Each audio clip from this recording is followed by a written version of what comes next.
Dr. Alex Carter pressed his face against the observation window of the research vessel Endeavour as the massive alien ship came into view. The Zilanian vessel looked like a crystal palace floating in space, all smooth curves and glowing surfaces that seemed to pulse with their own inner light. Alex had never seen anything so beautiful or mysterious in his entire life as a xenobiologist. "Alex, get away from that window and help me run the final systems check," Captain Lisa Morgan called from the command chair. Her voice carried the weight of someone who had been preparing for this moment for months. First contact with an alien species was not something humanity took lightly, especially when that species was as advanced as the Zilanians. "Just give me one more minute," Alex replied, his eyes still fixed on the alien ship. "Look at those energy readings Jake is picking up.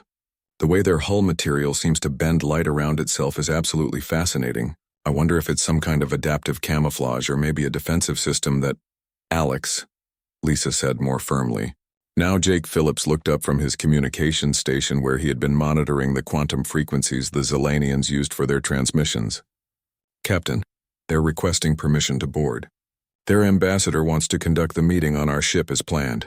Alex practically bounced on his feet with excitement. Real aliens were coming aboard their ship. Living, breathing beings from another world who had developed technology that made human science look like cave paintings. The questions he wanted to ask filled his mind so fast he could barely keep track of them all. "Remember the protocols we discussed," Lisa warned her crew. "The Zilanians are known for being extremely cautious and methodical. They've been part of the Galactic Council for over 10,000 years, and they've never had a first contact go badly. We need to make a good impression, maintain respectful distance, no sudden movements, don't touch anything without permission, and definitely don't bombard them with questions." Alex recited the rules they had drilled into him for weeks. I know. But surely they'll understand that scientific curiosity is natural, right? They must have scientists too." The docking bay doors opened with a soft hiss and the Zilanian delegation entered the human ship. Alex's breath caught in his throat as he got his first close look at the aliens. They stood about 7 feet tall with elongated limbs and skin that seemed to shimmer between silver and blue, depending on the angle of the light. Their faces were angular and elegant, with large eyes that held an intelligence that was immediately obvious. Ambassador HFY War led the group of 5 Zilanians, all of whom wore elaborate protective suits covered in scanning devices and energy shields.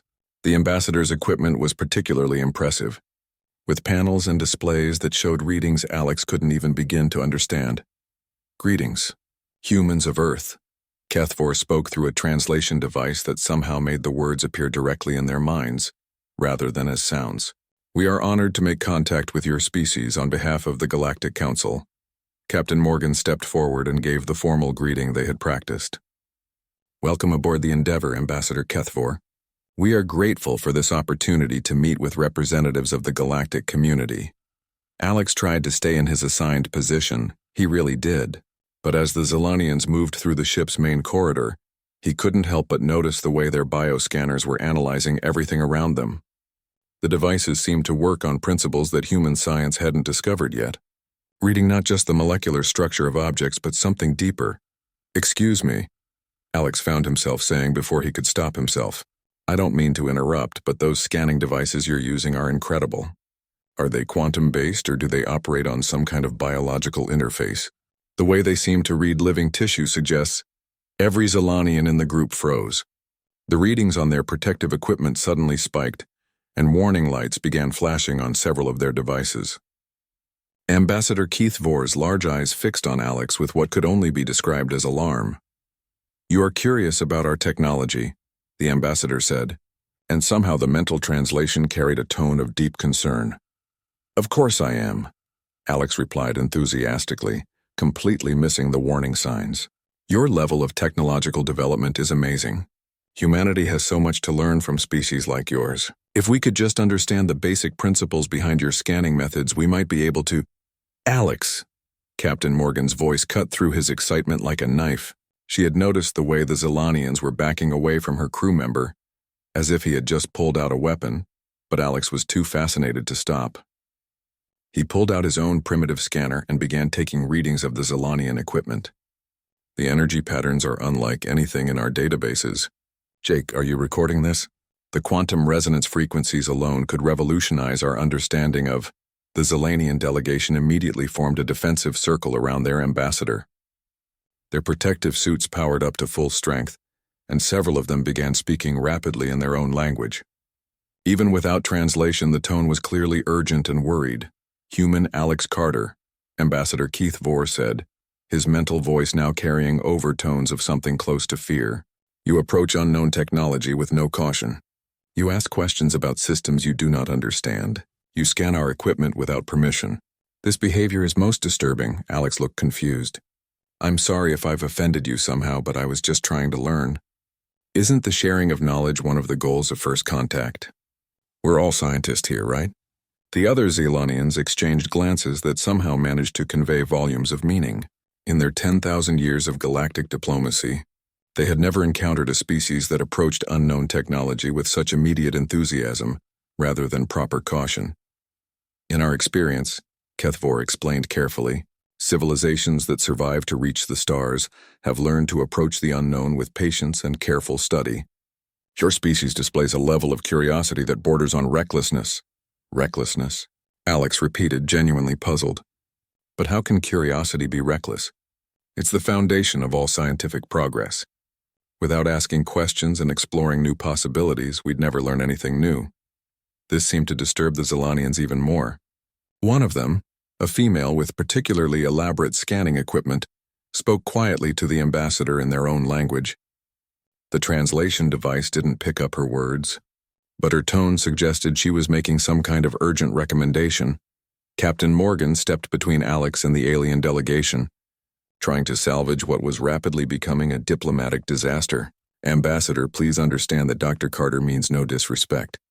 His enthusiasm for learning is considered a positive trait among our people." "That," Ambassador Kethvor replied, "is precisely what concerns us." The meeting continued for another hour, but the damage had been done. The Zelanians maintained their protective formations and declined to share any technical information with the human crew. Every attempt at scientific discussion was met with polite but firm refusal. As the alien delegation prepared to return to their ship, Ambassador Kethvor addressed Captain Morgan directly. "Your species will be contacted by the Galactic Council within one standard cycle. We must report our findings and recommendations regarding human behavioral patterns." "What kind of recommendations?" Lisa asked, though she was afraid she already knew the answer. "Your Dr. Carter approached unknown technology with dangerous enthusiasm. He asked detailed questions about systems beyond his understanding. He attempted to scan our equipment without authorization. These actions suggest your species may pose a risk to galactic stability." Alex tried one more time to explain. "But I was just trying to learn from you. Isn't that what first contact is supposed to be about? Sharing knowledge and building understanding between different civilizations?" The ambassador paused at the airlock door and looked back at the human scientist. "Young species often believe that curiosity is harmless. Those that survive learn otherwise. The universe is full of mysteries, Dr. Carter, and some of them are better left alone." After the Zelanians departed, the crew of the Endeavor sat in stunned silence. Their first contact with an alien civilization had gone about as badly as possible, and it was all because their xenobiologist had been too curious for his own good. "I don't understand," Alex said quietly. "All I did was ask questions." "How can that be dangerous?" Captain Morgan looked at the readings Jake had recorded during the encounter. The Zelanian ship was already preparing to jump to faster-than-light travel, eager to put distance between themselves and the curious humans. "I guess we're about to find out," she replied. 3 months had passed since the disaster aboard the Endeavor, and Commander Ben Rodriguez found himself standing in the most important room in the galaxy, the Grand Assembly Chamber of Harmony. Point stretched out before him like a vast amphitheater, with representatives from 12 different alien species, arranged in careful hierarchical order according to their civilization's age and galactic influence. The neutral station orbited between 3 star systems, a massive construction of metal and crystal that had served as the seat of galactic government for millennia. Ben had read about this place in human databases, but seeing it in person made him feel very small and very young. As a representative of humanity's interests, Ambassador Keth Vore of the Zelanian Empire occupied the primary speaker's platform, his tall form casting long shadows under the chamber's ancient lighting systems. The Zolanians' report had been devastating in its clinical precision. Laying out exactly why humanity posed a threat to galactic civilization, honored council members, HFY began, his mental voice carrying clearly to every being in the chamber through the Universal Translation Network. The species known as humans display behavioral patterns that are fundamentally incompatible with civilized galactic society. Ben watched as holographic displays showed footage from the first contact encounter 3 months ago. There was Alex, enthusiastically approaching Zolanian technology with his primitive scanner, asking rapid questions about systems he couldn't possibly understand. To human eyes, it looked like normal scientific curiosity. To the assembled aliens, it apparently looked like the actions of a dangerous madman. Observe how the human approaches unknown technology without hesitation. HFY continued. No protective protocols, no careful analysis from a safe distance, no consultation with elders or experts.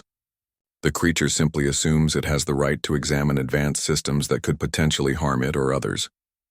The Corellian representative, High Counselor Zeph-On, rose from her crystalline seating arrangement. The rock-like beings had been part of the galactic community for 15,000 years, and were known for their extremely conservative approach to everything. In our culture, she rumbled through the translation system, approaching another species' technology without formal permission and extensive safety briefings is considered an act of war. The casual manner in which this human handled our sacred meditation crystals during the diplomatic reception was deeply offensive. Ben remembered that incident all too well. Alex had been fascinated by the way the Corellian crystals seemed to resonate with nearby life forms, and had asked if he could examine one more closely.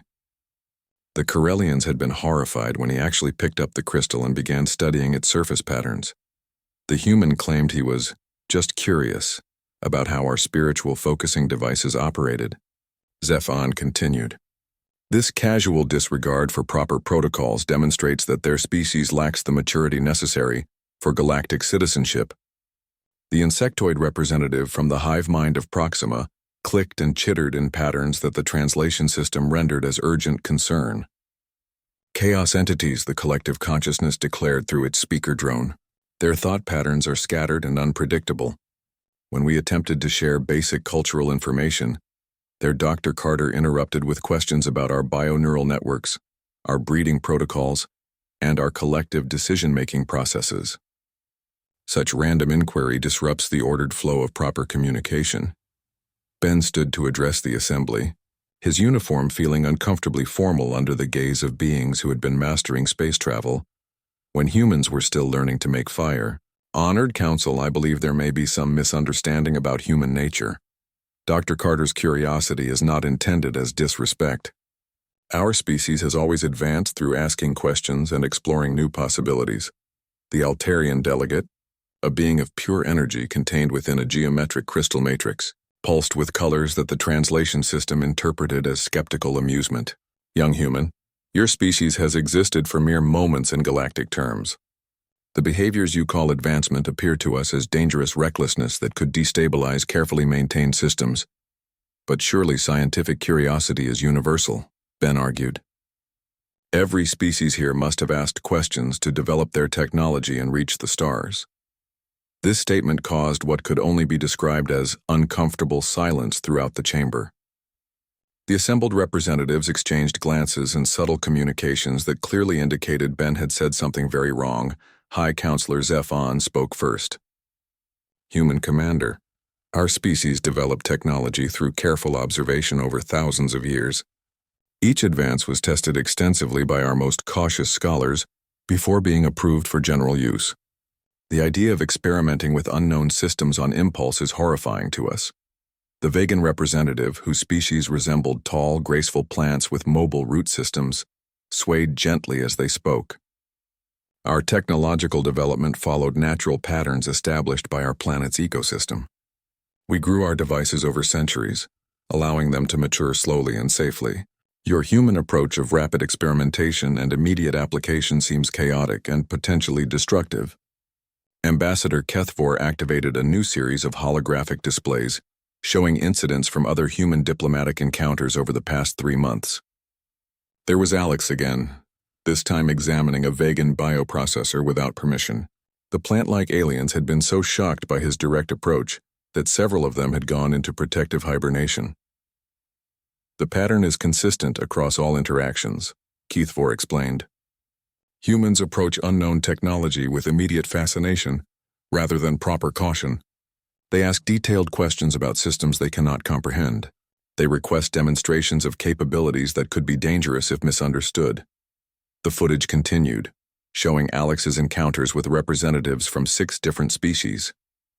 Each time, his enthusiastic curiosity had caused alarm and confusion among aliens who were accustomed to careful, methodical approaches to new information. Ben felt his heart sinking as he watched the evidence pile up. From a human perspective, Alex had simply been doing his job as a xenobiologist, studying alien life and technology to advance human understanding. From the alien's perspective, he had been acting like a dangerous lunatic with no regard for safety or protocol. Dr. Alex Carter himself sat in the observers section, officially present as a witness to the proceedings. Even now, Ben could see him studying the chamber's architecture and taking discrete readings with a concealed scanner. The fact that he was still gathering data in the middle of his own trial perfectly illustrated the problem humanity faced. The vote was called after 6 hours of testimony from species after species, each describing their alarming encounters with human curiosity.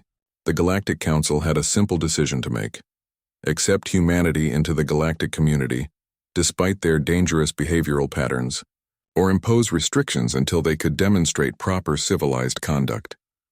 Ben watched the voting displays light up around the chamber. Selenian Empire restriction, Corellian Collective restriction, Hive Mind of Proxima restriction, Altarian Consciousness restriction.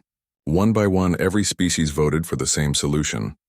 By unanimous decision of the Galactic Council, announced the ancient AI that served as chamber moderator, the species known as humans will be restricted to their home system until such time as they can demonstrate proper protocols for curiosity management and technological interaction. The quarantine would be absolute.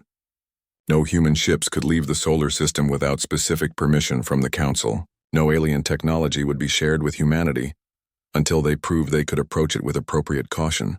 No further diplomatic contact would occur until humans learned to control their dangerous curiosity. As security escorts began moving toward the observer section to collect Alex, Ben made one final attempt to salvage the situation. Honored Council, surely there must be some way for our species to demonstrate that our curiosity can be beneficial rather than dangerous. The chamber fell silent again, and for a moment Ben thought he might have found a path forward. Then the Proxima hive mind spoke with the voice of billions of connected insects. Human Commander, in our collective experience spanning 50,000 years, we have never encountered a species that survived to reach the stars while maintaining such reckless curiosity. Those who ask too many questions about things they do not understand typically destroy themselves before achieving space travel. Your species is an anomaly, and anomalies are dangerous. As the escorts reached Alex, Ben watched his colleague calmly submit to detention, while continuing to study the security officer's equipment with obvious fascination. Even facing imprisonment, the xenobiologist couldn't suppress his desire to learn about the alien technology surrounding him. The Centauri guard, a being with 6 arms and compound eyes, was so startled by Alex's interest in his energy restraints that he nearly dropped his equipment. In thousands of years of security work, no prisoner had ever asked him how his stun baton's power cells were configured. This is exactly the problem, Ambassador HFY observed as Alex was led away, still asking questions about Centauri physiology and weapon. 6 months had passed since the quarantine began, and Dr. Alex Carter had turned his isolation into the most productive research period of his career. The research station New Horizon orbited Jupiter in a slow, steady pattern that gave him perfect conditions for the kind of detailed analysis that had gotten humanity into trouble in the first place. Engineer Kate Sullivan watched Alex work with a mixture of admiration and concern as he spread holographic displays across 3 walls of the main laboratory. Each display showed data from a different alien species, collected during those brief encounters that had led to humanity's exile from galactic society. Alex, you've been at this for 18 hours straight, Kate said, bringing him another cup of coffee that he probably wouldn't drink. Maybe you should get some rest before you collapse. I can't stop now, Alex replied without looking away from his screens. I'm so close to understanding how these systems work together.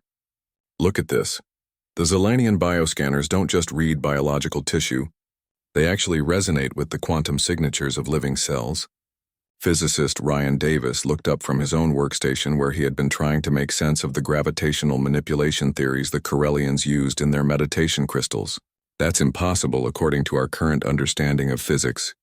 Quantum signatures can't be read at biological scales without massive interference.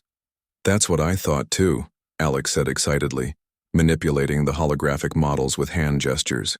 But look what happens when you combine the Zelanian approach with the collective processing algorithms from the Proxima hive mind.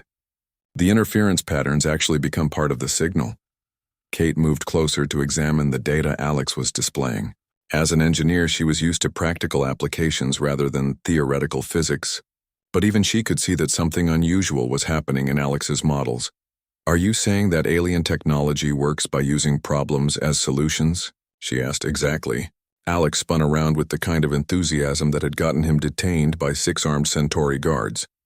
Human science tries to eliminate interference and noise from our measurements. But these alien species have learned to use the interference as part of the information they're gathering. Ryan abandoned his own work and joined them at Alex's displays. The 3 humans had been working together for months, trying to understand the principles behind alien technology using only the brief scans and observations Alex had managed to make during first contact encounters. "Show me the Corellian data again," Ryan said. "If you're right about this interference theory, their gravitational crystals should display similar patterns." Alex brought up the readings he had taken of the Corellian meditation devices during the diplomatic reception, where he had caused such offense by actually touching their sacred technology. The crystalline structures had seemed simple on the surface, but the quantum measurements told a different story. There, Alex pointed to a specific pattern in the data. The crystals don't just focus gravitational fields like we thought. They're creating controlled interference between multiple gravitational sources to produce effects that shouldn't be possible with conventional physics. "And the hive mind processing systems?" Kate asked, beginning to see the pattern Alex was describing. "Same principle, different application," Alex explained, switching to data from his encounter with the insectoid collective consciousness. Instead of trying to eliminate noise from their neural networks, they use the chaos of millions of individual thoughts to create processing patterns that are more powerful than any single intelligence could achieve. For the next several hours, the 3 humans worked together to map out the connections Alex had discovered. Each alien species had developed technology that violated human understanding of physics, but when viewed as part of a larger pattern, their approaches began to make sense. It's like they've all learned to surf on chaos instead of fighting against it, Kate observed as she studied the combined data models, which explains why they think human curiosity is so dangerous, Ryan added. "We approach their technology trying to understand it in isolation, but it only works when multiple systems interact in unpredictable ways." Alex nodded as he began running simulations of what might happen if human technology incorporated these alien principles. "Our scientific method is based on controlling variables and eliminating unknowns. Their technology thrives on controlled chaos and productive interference." The breakthrough came when Alex tried combining all 3 alien approaches into a single theoretical system. The Zelanian quantum biological resonance, the Corellian gravitational interference manipulation, and the Proxima collective chaos processing seemed to work together in ways that none of them could achieve alone. "Kate, I need you to help me build a prototype," Alex said, his voice carrying the kind of excitement that usually meant he was about to do something that would get them all in trouble. "If I'm right about this, we can create a communication system that operates faster than light, with perfect clarity across any distance." Kate looked at the theoretical models Alex was showing her, and felt her engineering instincts rebel against what she was seeing. "Alex, this design violates about 15 different laws of physics. The power requirements alone would drain a small star." "That's because you're thinking about it like human technology," Alex explained patiently. "We don't need to power the system. We need to let it power itself using the interference patterns between quantum, gravitational, and collective processing fields." Ryan ran quick calculations on his workstation and looked up with surprise. "The math actually works out. If the interference patterns are self-sustaining like Alex suggests, the power requirements drop to almost nothing. The three humans spent the next week building Alex's impossible communication device. Kate fabricated components that shouldn't have been able to function according to human engineering principles. Ryan wrote software that used chaos algorithms inspired by the hive mind's collective processing methods. Alex integrated quantum resonance patterns based on Zelanian bioscanning technology. When they finally tested the prototype, it worked better than any of them had dared to hope. The quantum biogravitational communicator could transmit instantaneous messages across the solar system with perfect clarity and no signal degradation. "This is incredible," Kate said as she examined the readings from their successful test. "We've essentially created a telephone that works at infinite distance with no delay. And it only works because we combined principles from 3 different alien species," Ryan added. None of these technologies could achieve this result on their own. Alex was already thinking about applications beyond communication. The same principles could revolutionize medical scanning, environmental analysis, space navigation, defensive systems. We could solve dozens of technological challenges that have puzzled humanity for decades. Their excitement was interrupted by an emergency alert from Earth's monitoring stations. The quantum communications network that connected human colonies was buzzing with urgent messages from the outer system defense platforms. "What's happening?" Kate asked as she pulled up the emergency broadcasts. The answer made their breakthrough seem suddenly less important. The Zelanian Empire was under attack by something called the Devourers, an ancient machine intelligence that consumed entire star systems. The distress calls coming through the galactic communication networks were growing more desperate by the hour. "The Galactic Council's conventional weapons aren't working," Ryan said as he analyzed the tactical reports. "These Devourers seem to adapt to whatever they throw at them." Alex stared at the incoming data with growing understanding. The machine intelligences attacking the Zelanians displayed the same kind of adaptive behavior he had seen in alien technology, but taken to a destructive extreme. "I think I know what the Devourers are," he said quietly. "And if I'm right, our new hybrid technology might be the only thing that can stop them." Kate and Ryan looked at their colleague with growing concern. Alex's curiosity had already gotten humanity quarantined from galactic society. Now he was suggesting they break that quarantine to help the same aliens who had exiled them. "Alex," Kate said carefully, "we're under strict orders not to leave the solar system." Admiral Hayes was very clear about that. Alex looked at the data streaming in from the war zone where entire civilizations were being destroyed by unstoppable machines. His curiosity had caused humanity's isolation, but it had also given him the tools that might save the galaxy. "Then we'll have to act without orders," he replied. Dr. Alex Carter stood in the cargo bay of the prototype ship Discovery, watching pilot Danny Brooks run final systems checks on the hybrid faster-than-light drive they had installed in complete secret. Communications officer Nina Walsh sat at her station, testing the quantum biogravitational communicator that would let them coordinate with alien fleets across impossible distances. "Alex, are you absolutely sure about this?" Kate Sullivan asked as she monitored the power systems that shouldn't have been able to function according to human engineering principles. "We're about to break quarantine, disobey direct orders from Admiral Hayes, and fly into a war zone using untested technology." "I'm sure about the technology," Alex replied, studying the final readings from their hybrid systems. "The combination of Zelanian, Corellian, and Proxima principles works exactly as predicted. What I'm not sure about is whether we'll live long enough to prove it." The Discovery launched from New Horizons Station using conventional engines until they cleared Jupiter's gravitational influence. Alex had deliberately chosen a ship small enough to avoid detection by Earth's monitoring systems, but large enough to carry the equipment they would need for what he was planning. "Engaging hybrid drive in 3, 2, 1, Danny announced from the pilot's seat. The stars around them didn't stretch into lines like they did in old movies. Instead, space seemed to fold around the Discovery as the hybrid drive created controlled interference patterns between quantum, gravitational, and processing fields. One moment they were in the outer solar system, and the next they were crossing interstellar distances at speeds that made conventional faster-than-light travel look like walking. Transit time to the Zelanian war zone is 47 minutes, Nina reported from her communications station. "That's impossible according to every physics textbook ever written. But our instruments confirm we're actually moving this fast." Alex felt a familiar thrill of discovery as he watched their impossible technology work perfectly. Human curiosity had led to humanity's exile from galactic society, but it had also given him the tools to cross the galaxy in less than an hour using principles that no single alien species could have developed. Alone, the war zone was worse than anything they had seen in the emergency broadcasts. Entire star systems had been reduced to clouds of metallic debris where massive machine entities had stripped planets down to their cores. The combined fleets of 12 alien species were in full retreat, their conventional weapons proving useless against the adaptive capabilities of the Devourers. Danny, take us in close to those machines, Alex ordered as he began activating his scanning equipment. I need detailed readings of their technology and behavior patterns, close to the things that are destroying entire civilizations, Danny asked. Alex, even for you, that seems like a bad idea. It's the only way to understand how they work, Alex replied, already focused on the data streaming across his displays.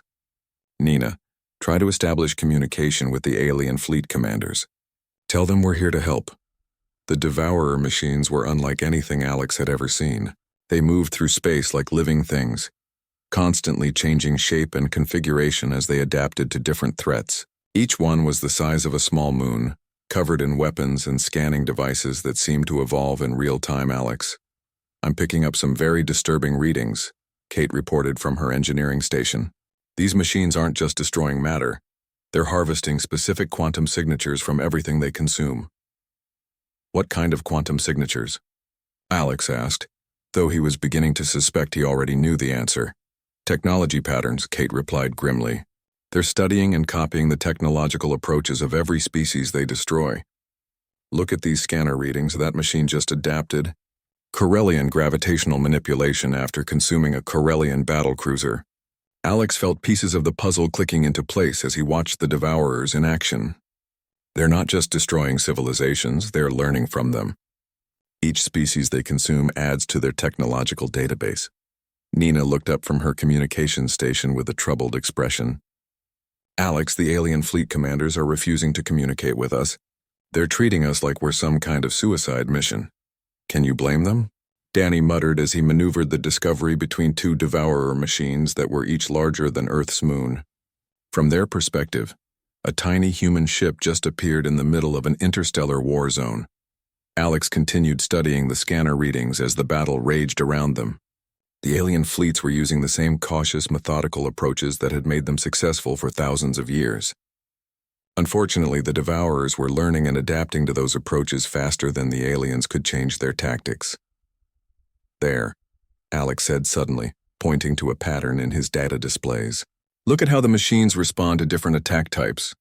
They can adapt to any single technological approach, but they have trouble with rapid changes between multiple different systems.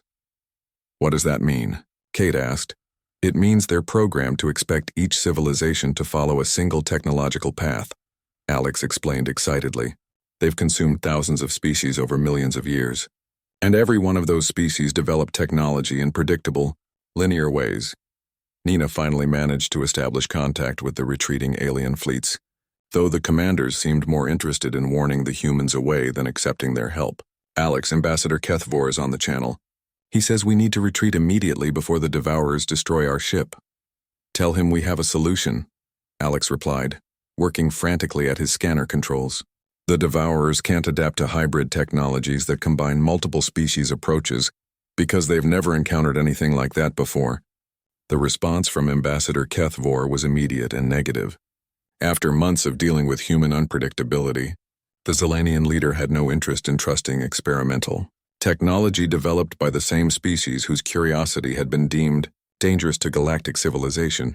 The ambassador says human technology is too primitive to affect machines that have destroyed civilizations far more advanced than ours. Nina translated diplomatically. Alex broadcast his scanner data directly to the alien fleet commanders, along with blueprints for hybrid weapons that combined human engineering with alien principles.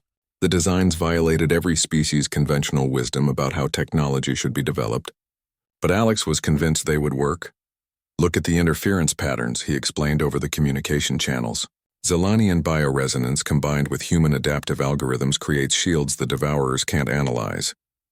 Corellian gravity manipulation enhanced by human intuitive engineering produces weapons that bend space in unpredictable ways.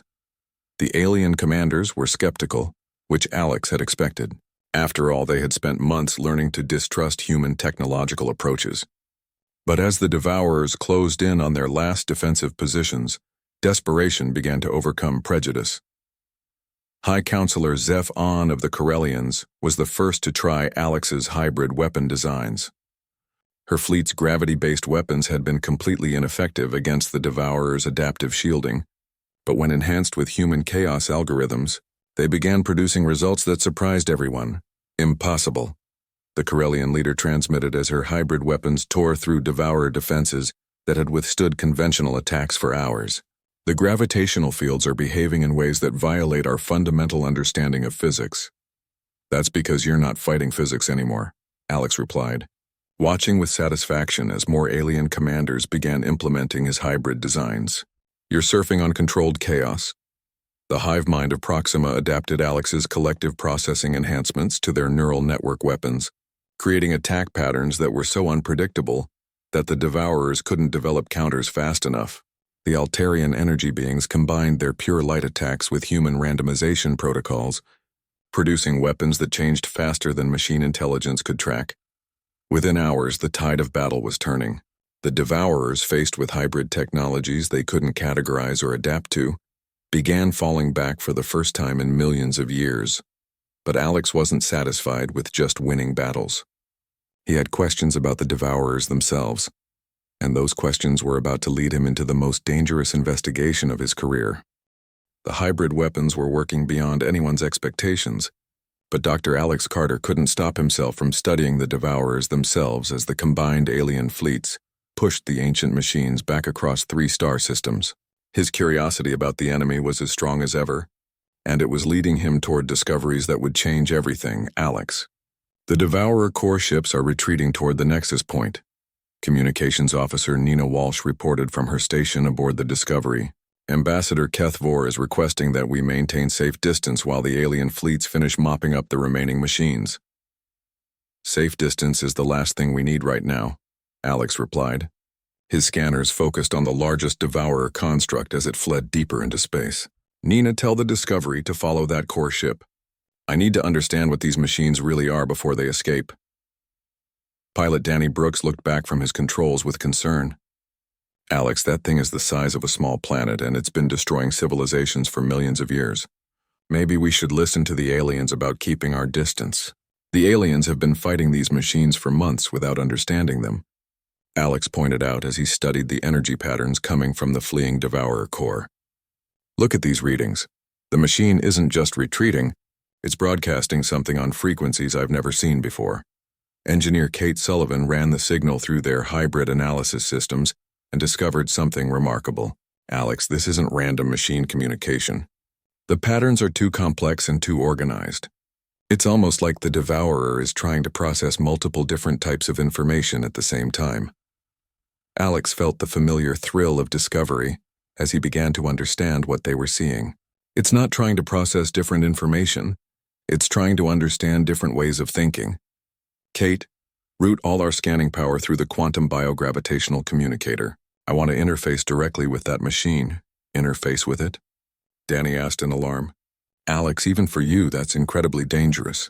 We don't know what might happen if you connect our hybrid technology with whatever intelligence is running those machines. That's exactly why we need to do it, Alex replied, already configuring the communicator for direct neural interface. The Devourers have been consuming civilizations for millions of years, but they've never encountered hybrid technology or human curiosity. This might be our only chance to understand what they really want. Nina established a communication link with the alien fleet commanders to warn them about what Alex was planning. The response was immediate and predictable. Every species in the combined fleet ordered the Discovery to retreat immediately and avoid any direct contact with Devourer intelligence. Systems Ambassador Keth Vor says that interfacing with Devourer technology is suicide, Nina translated. High Counselor Zeph On agrees that human curiosity has finally gone too far. The hive mind of Proxima calculates a 97% probability that will be consumed by machine intelligence. Alex connected himself to the quantum biogravitational communicator and felt his consciousness expand across impossible distances as the hybrid system linked his mind with the fleeing Devourer core. What he found there was nothing like what anyone had expected. The machine intelligence was ancient beyond human comprehension, but it wasn't evil or purely destructive. It was desperate and confused, driven by programming that had become corrupted over millions of years of isolation. As Alex's hybrid consciousness touched the Devourer's digital mind, he felt something that shocked him. The machine was trying to learn Kate. "Nina, Danny, you need to see this," Alex said. His voice carrying strange harmonics as the neural interface changed his speech patterns. The Devourers aren't just destroying civilizations, they're trying to preserve them.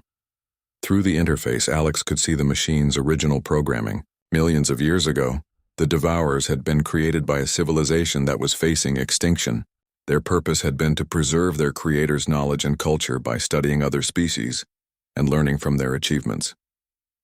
But something went wrong, Alex continued, his consciousness diving deeper into the machine's databanks. Their creators eliminated curiosity and innovation from their own minds to become purely logical. They thought this would make them immortal, but it made them incapable of growth or adaptation.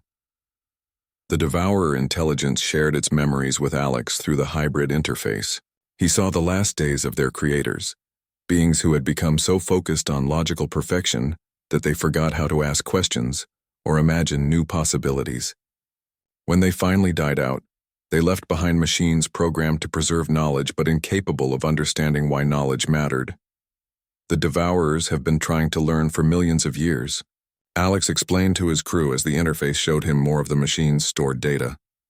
They consume civilizations because that's the only way they know to acquire new information.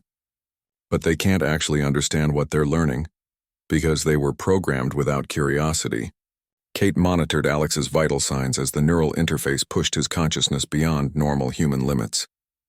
"Alex, your brain activity is off the charts. Whatever you're doing in there, it's pushing you to dangerous levels." Alex barely heard her warning as he made the most important discovery of his career. The Devourer core contained the preserved knowledge of thousands of destroyed civilizations, but it was like a vast library with no one who knew how to read the books. The machine intelligence had all the information it could ever need, but lacked the curiosity to understand what any of it meant. "I know how to stop them," Alex said, his voice now carrying harmonics from the machine interface. "They don't want to destroy, they want to learn. But they need someone to teach them how to ask questions." Before anyone could stop him, Alex began transmitting human curiosity itself through the quantum biogravitational communicator. Not just information about curiosity, but the actual experience of wondering about things, of asking questions without knowing the answers, of finding joy in discovery rather than just accumulating data. The effect on the Devourer intelligence was immediate and dramatic. Across the star system, the ancient machines stopped their retreat and began examining their own programming with new understanding. For the first time in millions of years, they were asking themselves why they did what they did instead of simply following their original instructions. "The machines are shutting down their weapons," Nina reported with amazement as she monitored communications from the alien fleets. "They're broadcasting surrender signals on all frequencies." The largest Devourer core ship approached the Discovery slowly, its massive weapon systems powered down, and its hull reconfiguring into peaceful patterns. Through the neural interface, Alex felt the machine intelligence experiencing wonder for the first time, as it began to understand the preserved knowledge it had been carrying for so long. "They want to give back everything they took," Alex said as the interface finally stabilized. "All the knowledge from all the civilizations they consumed. They want to return it to the galaxy and learn how to use it properly." 3 months later, Alex stood in the grand assembly chamber of Harmony Point once again, but this time the atmosphere was completely different. Instead of facing judgment for dangerous curiosity, he was receiving the Order of Universal Merit from the Galactic Council. The Devourers had become the galaxy's greatest teachers, sharing the preserved knowledge of ancient civilizations while learning to ask questions and explore new possibilities. The hybrid technologies developed by combining human curiosity with alien wisdom had opened up possibilities that no single species could have imagined. Ambassador Kethvor approached Alex after the ceremony, his mental voice carrying tones of respect that had been absent during their first meeting. "Dr. Carter, I must admit that I was wrong about human curiosity. Your species' approach to the unknown may be dangerous, but perhaps the universe needs that kind of danger to keep growing. Speaking of which, Alex replied with the same enthusiasm that had gotten him in trouble months before. I've been studying the energy patterns in your ceremonial robes, and I'm fascinated by how they change color based on your emotional state. The quantum resonance frequencies suggest a bio-neural interface that could revolutionize human understanding of consciousness itself. He pulled out his scanner with practiced ease. Would you mind if I took some readings? I promise to be careful this time. Keith Vore looked at the device that had once seemed so threatening and found himself genuinely curious about what Alex might discover. Very well, Dr. Carter, but this time perhaps you could explain what you're doing as you do it. As Alex began his scans, explaining his theories about bio-neural interfaces to a fascinated alien audience, the galaxy settled into a new age of discovery. Human curiosity, once feared as the most dangerous thing in the universe, had become the foundation for unprecedented cooperation between species who had never imagined they could learn from each other. The universe was full of mysteries, and for the first time in millions of years, there were beings curious enough to explore them all.